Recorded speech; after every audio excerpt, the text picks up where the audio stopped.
I'm Luke Womack with The Arena, and we help leaders break past the revenue plateaus. I'm so excited. Today, I'm going to be joined by Caroline Fitz-Roy, and we're going to help her company. So Caroline runs a search firm that builds teams for startups, started the company in 2015, and her company has been sort of hovering in that $1.5 to $2 million revenue range for a couple of years. And we want to see if we can work on her business and help set her up to get to that next $5 million revenue range. It'll take probably a couple years to get there, but there may be a few things that are preventing her from getting to that next stage. So we're going to see if we can learn about her business, diagnose what's really going on, and help her get to the next level. So if you're someone who wants to break past your next revenue plateau, go ahead and listen in, and we'll see if we can grow together. Let's do it. Caroline, great to have you. Thank you. Thanks for having me. Yeah, thanks for joining. So why don't we start first by you introducing yourself and telling us about what you do. So my name is Caroline, and I started this business about 10 years ago, building teams for healthcare startups. We hire founding teams for when founders raise a seed or a Series A round, and we'll hire doctors, and then we'll hire the business folks like product and operations, and sometimes CEOs. Awesome. Yeah. Very cool. So before we jump into working on the business,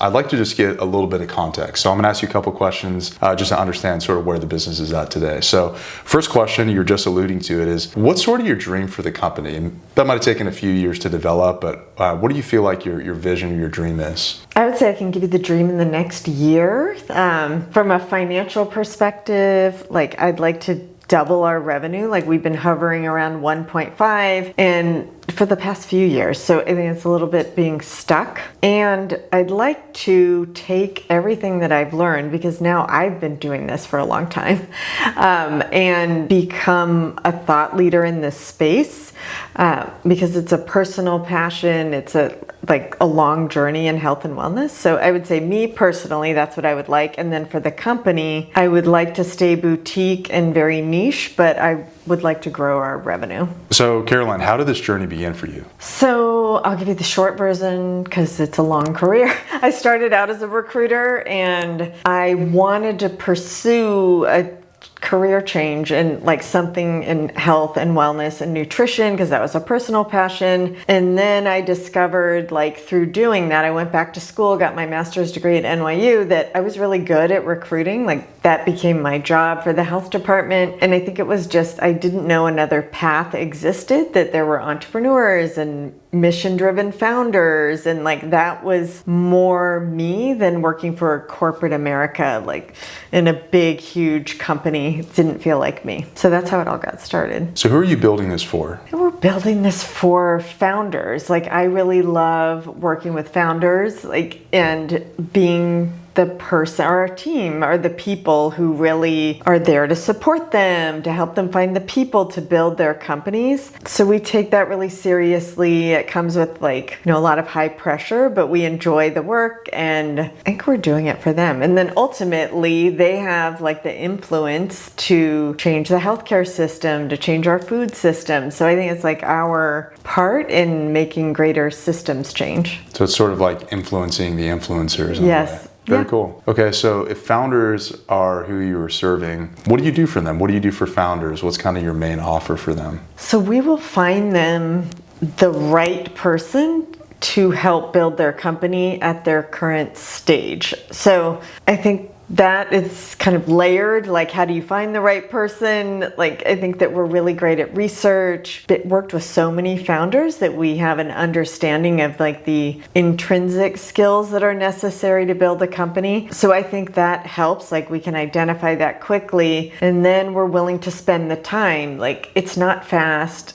Founders want to go really fast, and we encourage them to take time. We'll be urgent, but you want to take your time, breathe, and bring in the right person and take the time. That's great. So we're try to be a calming voice with a sense of urgency. And you can relate with them because you're also a founder. Yes. There's some respect there. Yeah. And I understand their stress, so I don't get upset by it. I'm just I get you.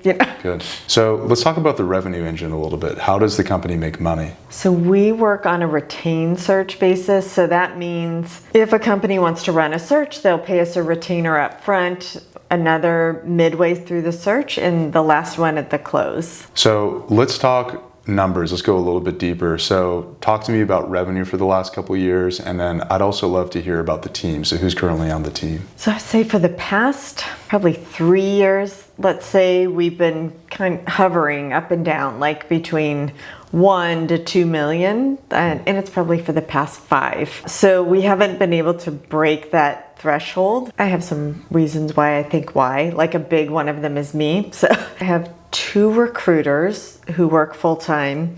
And then I have a 3rd recruiter who is recruiter and head of operations. And then we have 2 like behind the scenes assistants who are really working on engagement with candidates and using AI sourcing tools and doing all the like back end research work. Okay, so you have a couple of recruiters and then you have an assistant. Who is sort of helping you with the sales and marketing side?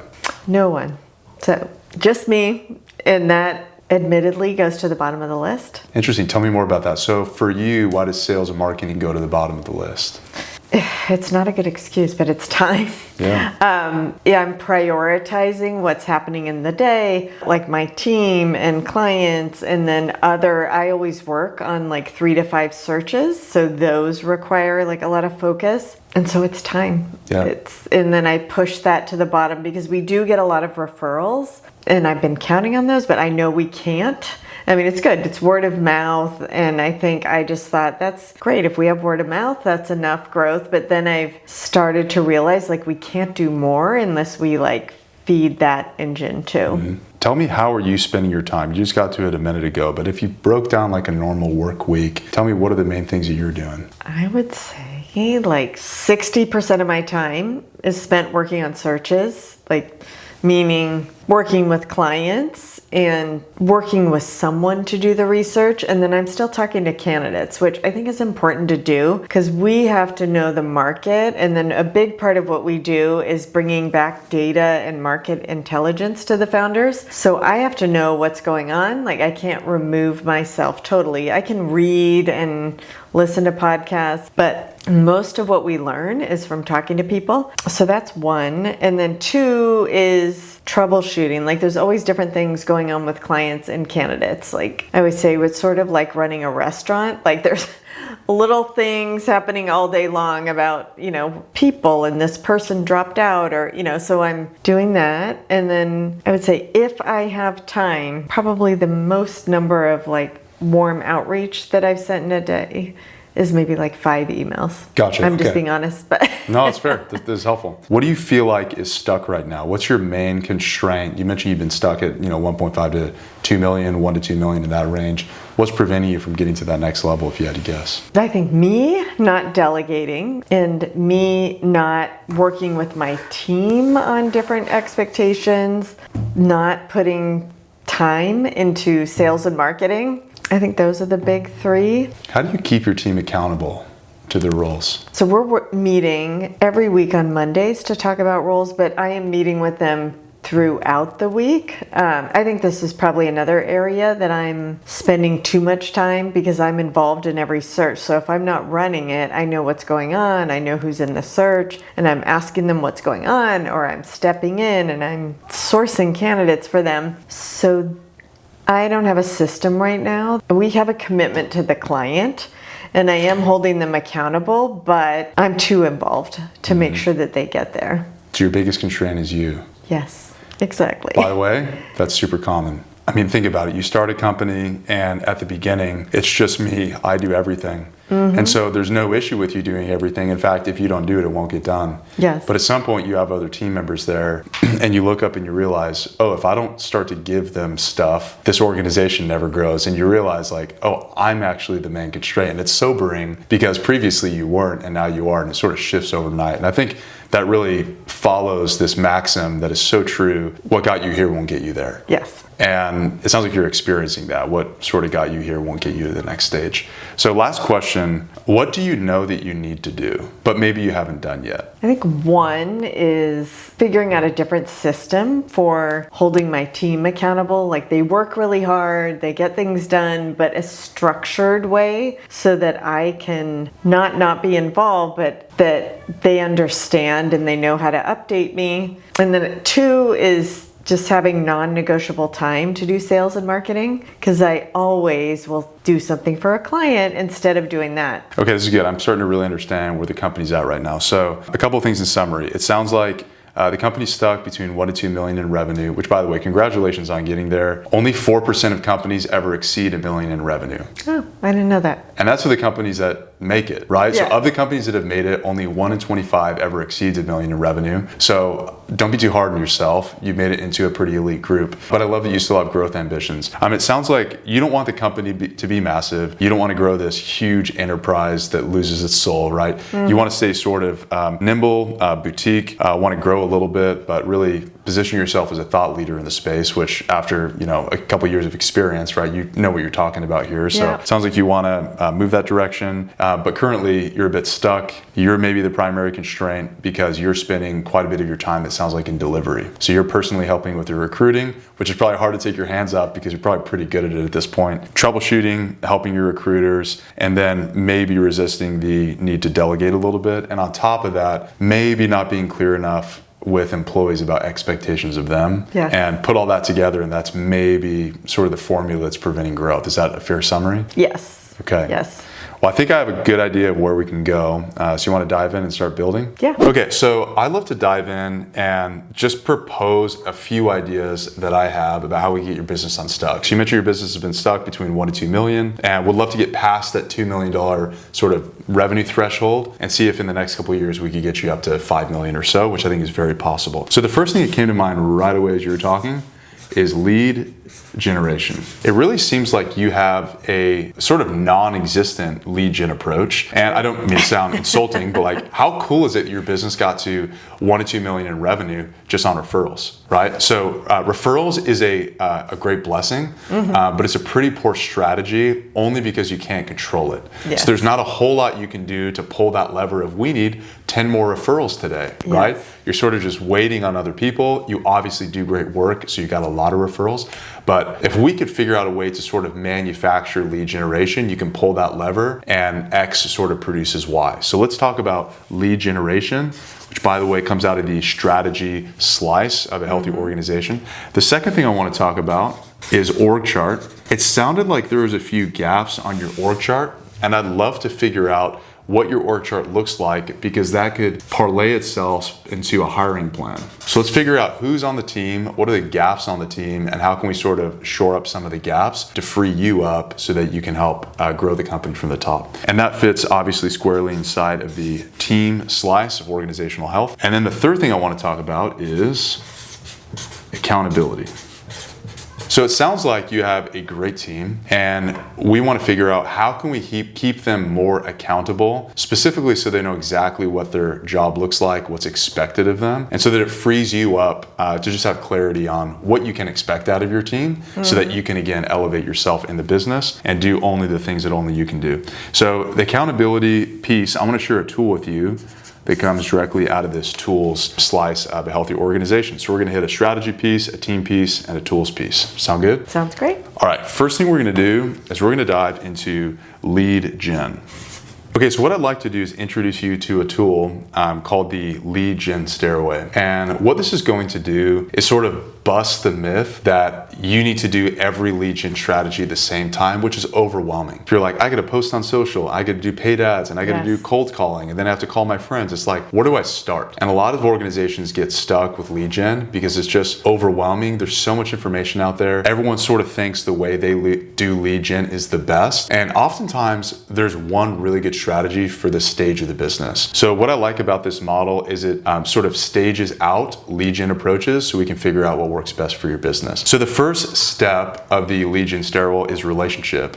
And that's where you're leveraging the relationships you already have, warm leads, if you want to call them that. It's your friends, it's your colleagues, where you can reach out to them one-to-one and say, hey, here's what we're doing. We'd like to invite you to buy, right? This is a great strategy for companies doing 0 to 500,000 in revenue. Doesn't mean you can't do it now, but that represents a really good entry point, especially when you're starting a business or just launching something new, where you can begin to sort of spread the word about what you're doing. So that's kind of the relationship step. The second step of the Gen Stairway is visibility. And that's where you sort of move from reaching out one-to-one to people you know to sort of reaching out one-to-many to people that you don't know. And so what that might look like is posting on socials, videos, podcasts, that sort of thing, where you're introducing content to get more eyeballs on the company. A great entry point for doing that is 200,000 to 2 million in revenue. And you're right in there, you're at the upper end of that. So that could be a good strategy for you. But again, I don't want you to do every single lead gen strategy. I want to see if we can figure out which one works best for you. So this third step is called prospecting, and probably a familiar term, obviously, but prospecting is more about one-to-one cold outreach to people that you don't know. This step works really well for companies that sort of need to develop a predictable pipeline. So if you're at the stage where you feel like, gosh, some months are really good and some months are really bad, it's probably because, the company's been dependent upon obviously referrals, maybe a little bit of, relationship outreach, that sort of thing. And prospecting sort of forces the company to develop the infrastructure needed to give you a predictable monthly pipeline. So if you feel like that's a pain point, that could potentially be an option for you. A great launch point for this outreach strategy is right around 500,000 to 5 million in revenue. You're also in there, so this could be a really good spot for you to jump in as well. This last stage of the lead gen stairwell is acceleration. And this is effectively beginning to put money behind advertisements so that you can reach more people. Most people don't have a huge audience with their company yet as they're growing. And so you're sort of renting someone else's audience by taking your content and paying them to put it in front of their audience or their platform, like, paid meta ads or something like that, right? A really good entry point for this is 2 million plus, right? So 2 to 20 million in revenue is a great time to start this. And the mistake here is a lot of companies start far too early when they feel like, paid ads are going to be this magic pill. Yeah. Paid ads don't really fix broken systems, they expose them. So if we're still trying to build your sales infrastructure, paid ads actually could be a little bit counterproductive because it's just going to expose the brokenness. Instead, I'd love to just diagnose it here for free and then sort of build up to that acceleration stage where you're paying for ads. So I'd love to walk through each of these four. We have relationship, visibility, prospecting, and acceleration. Let's start with relationship, sort of that one-to-one warm outreach. Is that something that you feel like you've done before? Have you done any warm outreach, and how did that turn out for the business? I've done very little. So I would say, let's just say 5% over the course of the year. And it actually did generate some leads, meaning people have said, I'll come back to you later.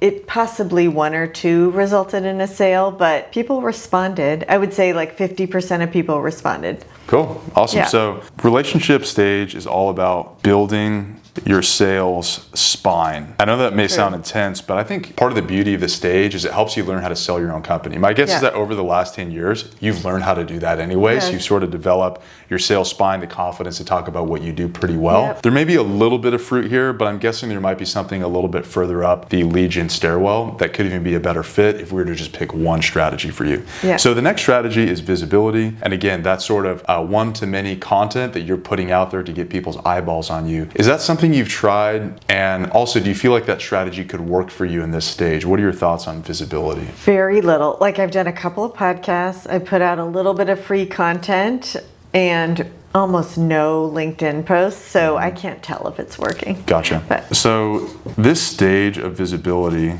is all about transferring trust pre-sale. So the point is, we're trying to get your company in front of potential buyers who learn a lot about you, who learn a lot about your company, and develop a level of confidence in you and your process before you ever jump on a call, so that by the time you have the call to action, you go for the close, they're already sold. So you don't really have to do much selling. That could be a decent strategy for you. Let's see what prospecting looks like. The prospecting step is all about that sort of one-to-one cold outreach with people you've never met before. Works great as an entry point for companies doing 500,000 to 5 million. What I like about it is that it forces you to build sales infrastructure. So talk to me about prospecting. Have you ever done it, and do you feel like it could work for your company? I think it could work, but I have never done it. Okay. Yeah. So you mentioned earlier that you feel like the company's sort of a little bit dependent on you. You might be the constraint. So talk to me a little bit more about that. Do you feel like if you went away today, the company would keep going, or do you think it wouldn't work very well? Yeah, not that I don't, everyone's very capable, but I think the problem with referrals too is that people come and they want to work with me, and so I have to be involved somehow. So I think when you are building sales from cold outreach. They don't know, like they can see our reputation, but they don't have a relationship with me. So I think it takes that away where people are disappointed if they don't work with me. Interesting. So it sounds like the company is fairly dependent on you, even though you have a great team, which by the way is totally normal. Yeah. One of the things I love about the prospecting stage is it helps move the company from a persona to a process. And I'm guessing that if you were to build just a little bit of prospecting infrastructure into the company, that the organization would naturally move away from some dependence on you. It doesn't mean that you can't reach out to some of your friends. It doesn't mean that you can't post on social to get some visibility into the company, but it's going to depend on other people to sort of close the sales, so to speak. So let's talk about prospecting in a minute. I want to go to this last stage of acceleration. So companies at 1 to 2 million, this is probably just beyond where I'd normally recommend. Have you thought about or tried any paid ads in the past? No. Okay, so paid ads is all about renting leverage. So what this means is that you're paying another company to effectively borrow their audience for a season, right? One of the best ways I believe to enter that acceleration lead gen stage is to take content that you developed in the visibility lead gen step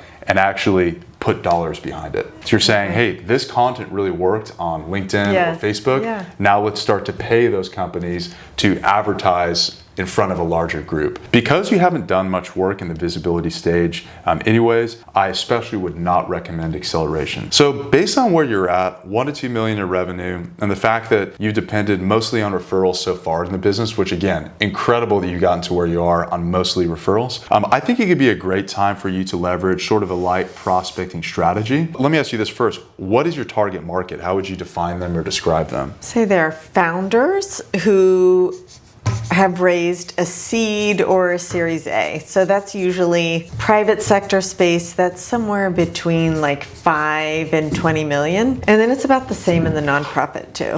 Okay. And where are founders? Like, where do you find them? What social platforms do you feel like they're using for the most part? I think they're using LinkedIn. Okay, so your target market is founders, they've raised a little bit of money, and you feel like they're on LinkedIn. So my recommendation for you, just to try for the next 90 days, is let's develop a prospecting lead strategy where you're reaching out one-to-one on LinkedIn with some sort of like automated daily outreach strategy to your target market. And I think that's going to be a great way for you to pretty quickly move the organization from a persona to a process and get some leads through the door for the first time on top of that sort of referral thread for you. And then what do you mean by persona versus process? An organization that's heavily dependent on the persona of a CEO or a founder means that if the CEO goes on a vacation for 3 months, the company doesn't do so well, right? It's dependent on sort of the presence and the influence and the relationships of the founder. And again, that's how every company starts. There's nothing wrong with that. But eventually, if we want to move beyond that and really grow the organization beyond, I see this right at the $2 million mark. A lot of orgs get stuck under 2 billion because they have a small team of 5 to 10 people. And it's really difficult to get to that $5 million mark without the founder basically saying, hey, I'm going to start to delegate down a lot within the organization so that I can go on vacation for a month or 3 in theory. Not that you leave for 3 months, but if you did, you'd come back and the machine is still pumping out leads and customers effectively. All right, so we talked about lead gen. The plan is to begin to prospect on LinkedIn. So that one's done. Now I'd like to move on to org chart. And specifically, I'd like to learn a little bit more about your org chart today, just at a high level, and then maybe figure out what's the hiring plan to make sure that the org's not too dependent on Caroline moving forward. So in every organization, obviously you have the leader and you sort of have 3 departments, right? There's sales and marketing, there's operations and sort of service delivery, and then the third one is administration, back office, that sort of thing. So obviously you're in the owner's box. Who's in the sales and marketing box? It's supposed to be me, but I'm not there. So. So no one on the team is managing that box. Okay. Now let's go to the next box. The next one is sort of service delivery, operations, anything that happens after the deal is closed. Who's in that box? So I'd say if it's service delivery, it's all the recruiters, including me. So 4 of us, and plus the 2 consultants. Okay, so you have a good amount of people in that service delivery box. That's good. And then the last box is sort of like back office, finance, HR, administration. Is anyone in that box, or are you just jumping down into that one yourself? That is me. So you have 2 boxes that are really nobody but you, right? Yes. Okay. I'd like to go through sort of a recommended order of hiring. A lot of organizations get stuck because it's normal to have a few boxes that are empty, but they can't really figure out who do I hire first? Like what's the category of hiring I'm supposed to go for first? All right, so let's say that you're starting a brand new organization and it's just you. And you have enough money to hire one person. Do you think you should hire this person in leadership, sales, marketing, service delivery, or administration? Which role do you think most companies should hire first? So what I would do is delivery, because then I feel like you don't have a company if you're not delivering, but probably what you should do is sales. So I love that you answer that way, because most founders would answer that way. They're sort of like all over the place. Like, yeah, I could jump in at delivery or sales. So I will tell you that the most common order that I see founders hiring in is top to bottom. Where they say, well, I need to bring in an integrator. I need someone to sort of help me, be my sidekick, be my number two. Then after that, we'll build our sales and marketing team. And then once we bring in all this business, we'll have people to help deliver. And then at that point, I'll probably need an admin, right? And then we'll have this great big team that'll be working well. Yes. The problem is it's the exact opposite order. The way that we need to hire most companies is actually moving not in this direction, but actually moving bottom to top. So my recommendation for most companies, the very first hire you ought to make is an EA. Do you have an executive assistant yet? No. Judging by your face, I think about it as the last, like Totally. I can do it myself. Okay, so let's talk about that. So why does it feel last to you? Why do you feel like I can do this myself? Just because it just seems like takes too much time to teach someone to do it. That's probably a big thing. Like if I have to teach you and for you to get to know me, that feels too long. And so I want to shortcut it and just do it myself. I want you to lock in your hourly rate in your mind. You don't have to say it out loud, but what do you feel like your hourly rate is? So think about it, lock it in. This is probably what my market wage is, right? You have it? Yep. Okay. Now I want you to think of what you would pay an EA, okay? Hourly rate. Tell me which of those two is higher? Mine. Right, as it should be. Yeah. Now, can you tell us like what percent is the second rate? Is it like a third or a quarter, or what's the difference between the two rates? It's probably like 25% of what I make.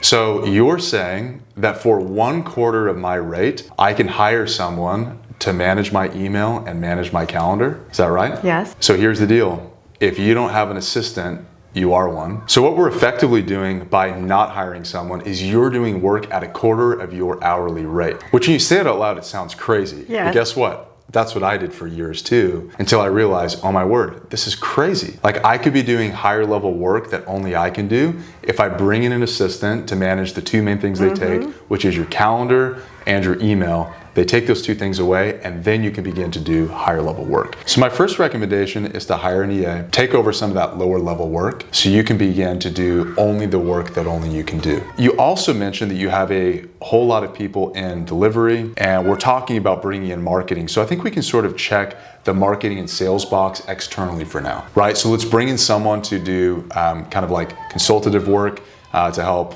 set up some automated LinkedIn DM. So we check that sales and marketing box. We sort of check the administrative box. Now with that delivery box, what I'm most concerned about is there's no one really managing this team besides you. Is that right? That's right. So what would it take, or who would it take, for you to sort of elevate a little bit more out of the delivery box? Who could you bring in to help with that? So I need someone who's the opposite of me. I'm not an operator. Naturally, I will get things done, but I am not an orderly operations systems person. So I need someone to balance me out. So if someone could be a recruiter and an ops person, like that role exists in the world. It's called recruiting ops. I just don't have someone. Perfect. Okay, so if we bring in an EA, it sort of fills that admin box for you, and maybe like a recruiting ops person will help take some of the operating burden from that service delivery box for you. And then we round out the sales and marketing with the lead gen, and it sounds like you start to build a little bit more infrastructure. If we brought in those two roles, do you think it would help you move a little bit higher in that box and move a little bit toward like leadership and sales and marketing, some of those higher level functions? Yes. Cool. Yes. All right, let's plan on it. So our plan then, number 2, we built out your org chart and we created a hiring plan for these two roles for you to bring in, an EA and recruiting ops. All right, so the last thing I want to talk about is accountability. So accountability is effectively making sure that team members know what's expected of them. I've heard it said before that uncommunicated expectations are premeditated resentment. Yes. And I know you don't resent your employees, but maybe you found yourself in moments where you said, gosh, I wish my team would have done this or that. But then you realize, well, it's unfair for me to expect that of them because I didn't tell them what I wanted, right? So walk me through how accountability works in your organization right now. So right now we meet on Mondays and we talk about the roles that are open and we kind of rank them about what needs attention. And they're all in different stages. Some are at kickoff stage, so that's like highest level of attention, and then some are mid-stage where they're interviewing, and then some are at closing. So, we have backups, but not a lot of sourcing work there. So it's mostly looking at the funnel and then me deciding you need more candidates here or what's going on. So it's every week and it shifts, but there isn't a document that says this is what you need to do. And some of that is I didn't do it because they're high performers, they want to do well, but I do see the argument of, but people need to know what the goal is, and that doesn't mean you're doing something wrong. Yeah, that's so good. Okay, so the image that I'm getting as you're speaking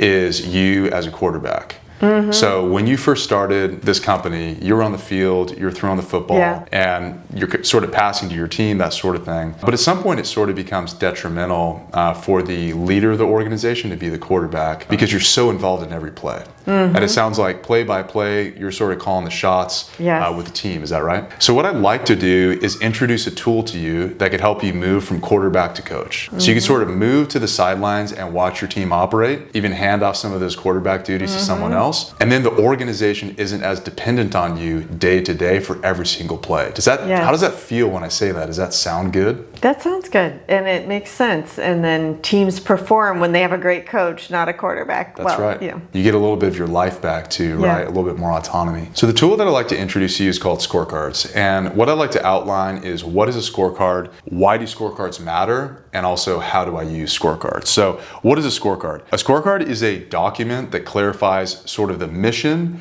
the objectives, and the key results of a role. Mm-hmm. So not the mission of the organization, but the mission of a role. Just like with a football team, every single position has a role and they have a mission. Obviously, the team wants to win games, but they have a specific mission for their role. And within an organization, it's the same thing. So that document is created by the supervisor, that's you, and managed by the direct report. So this document basically gives them a guideline on here is what my job looks like. So that's what it is.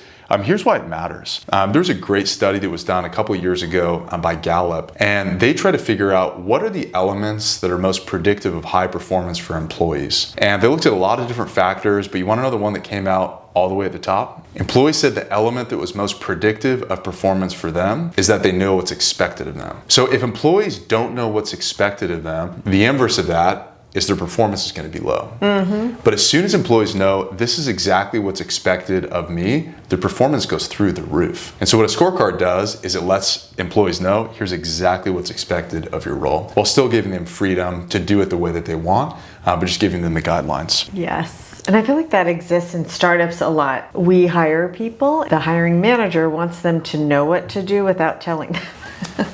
Exactly. It's like really common. Yep. So my wife and I say to each other all the time, I'm not a mind reader, right? You got to tell me what you want. Like I'm here to meet your needs and love you and care for you. But if you don't tell me what you need, I can't read your mind, and that's on you. Yes. And so sort of the same thing with employees and employers, right? Oftentimes employers, they have these ideas of what they want the employee to do. And the employee's like, hey, you're paying me. I'm here to do a great job. Most people don't want to fail, but they feel like a failure because the employer isn't telling them what to do. And then everyone's frustrated. They end up leaving, blah, blah, blah. And here's how I recommend you use scorecards. The first thing you're going to want to do is create the scorecard. So I have a great template. I'll send it to you. You can use it. And you build out the scorecard based on what's expected of them. So usually 2 to 3 objectives and a couple of key results for each, right? So one objective might be, bring in 5 leads per week, or it might be, manage the profit and loss statement for the company. And then the key results beneath it, give them something measurable that is expected of them. So once you build the scorecard, then you're going to review it with the direct.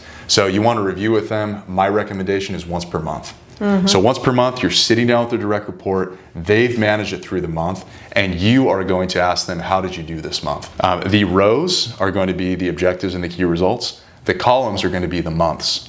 So let's say it's February 5th. I sit down with the direct report. We open up their scorecard together and we say, let's look back at January. How did you do line by line? And then you stop talking and they start talking. So now they are going to report to you on exactly how they did. And as a supervisor, you're putting an X or an O in the box. They either got it done or they didn't. Now, obviously, if they didn't get something done, as a manager, we're not saying, I can't believe you missed it. Yeah. You're fired, right? Yeah. It's, hey, I see that you hit 80% of your marks. Thank you so much. I'm so grateful. I see that you missed a couple. As my direct report, right, you don't work for me, I work for you. That's the heart of a great manager, by the way. Yeah. A great manager says, you don't work for me, I work for you. How can I help you achieve these marks next month? And you just walk through it. And it doesn't have to be, super serious conversation unless they miss their marks every month. Yes. But usually people are trying pretty hard and they just miss a mark or two, and you can actually coach them and help them get a little bit better. So not only will accountability help their performance increase because they know it's expected of them, but it also invites the opportunity for you to coach them in the very moments where they actually need coaching.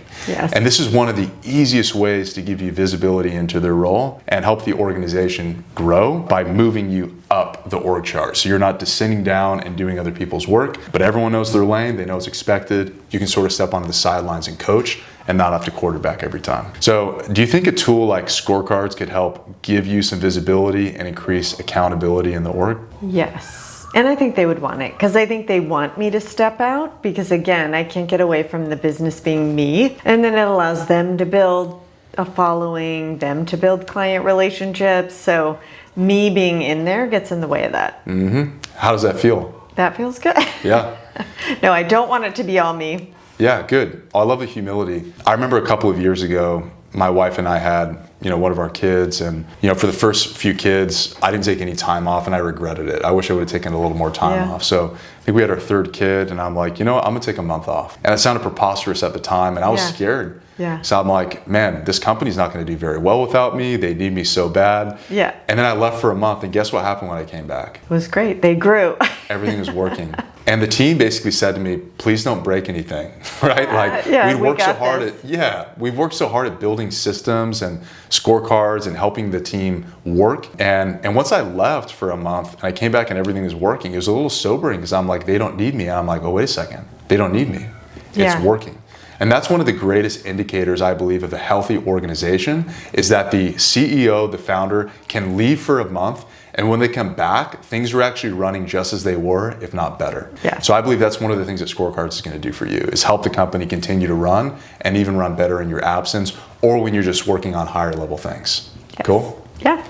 Okay, so let's recap here. So Fitz-Roy & Associates, great company, been in existence 10 years, kind of stuck between 1 to 2 million in revenue. And we discovered that a few of the areas that maybe the company can grow and get to that next stage is number one, lead gen. So the next step for you is bring in someone external to help with prospecting on LinkedIn. I think it's going to be a great way for you to enter that third step of lead gen and prospecting to move the org from persona toward a process. Number two, we talked about org chart. And it seems like there's a couple gaps in your org chart, but the good news is I don't think they're going to be too tricky to fill, right? You've already built the engine of the organization with this great team of recruiters that's doing really good work. It just sounds like you need a little help on the administrative side. So bringing in an EA, because if you don't have an assistant, you are one. And so let's bring in someone to do some of that work at a lower rate, so to speak, so you can do work at a higher rate. That's just a great arbitrage opportunity for you from like a labor cost perspective. So let's bring them in, and then let's also bring in someone on the recruiting ops side so they can kind of manage the operations of the recruiting department to take that load from you. And then obviously on the marketing side, bringing in someone external just kind of rounds out those three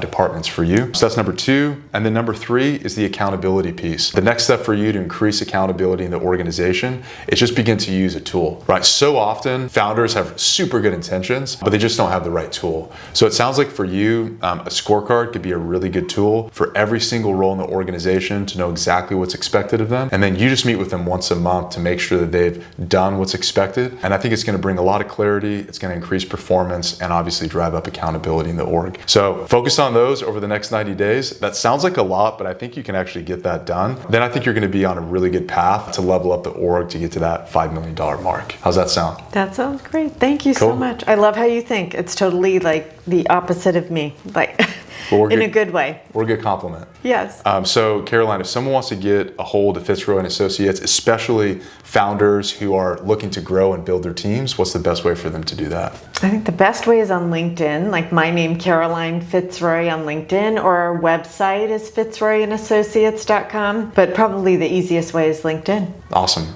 Well, Caroline, I'm rooting for you, and I think in a short amount of time, you'll probably hit that $5 million revenue mark. I'm excited for you. Yeah, thank you. Thanks. If you like this video and you want to see me help Sarah fix her business, check out this video, and thanks so much for watching.